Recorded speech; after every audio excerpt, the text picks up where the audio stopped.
অন্তর্বর্তী সরকার সংস্কারের নামে আওয়ামী লীগকে পুনর্বাসন করছে বলে অভিযোগ করেছেন বিএনপির ক্রীড়া বিষয়ক সম্পাদক আমিনুল হক।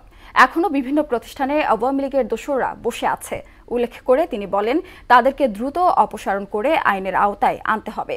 শনিবার রাতে পল্লবী থানা বিএনপি আয়োজিত শীতবস্ত্র বিতরণ অনুষ্ঠানে এসব কথা বলেন আমিনুল হক। তার দাবি, সচিবালয়ে আওয়ামী লীগের দোসররাই আগুন দিয়েছে। 17 বছর ধরে শেখ হাসিনার রাষ্ট্রীয় প্রতিষ্ঠানগুলোকে ধ্বংস করেছে বলেও অভিযোগ করেন আমিনুল হক। কয়েক মাস ধরে এই অন্তর্বর্তীকালীন সরকার তাদের যে কার্যক্রম, তারা সংস্কারের নামে তারা এখন দেখা যাচ্ছে যে আওয়ামী লীগের পুনর্বাসন করছেন। কারণ এখন আওয়ামী লীগের প্রেতাত্মারা সেই সচিবালয় থেকে শুরু করে রাষ্ট্রীয় বিভিন্ন প্রতিষ্ঠানে তারা সদর্পে বসে আছে।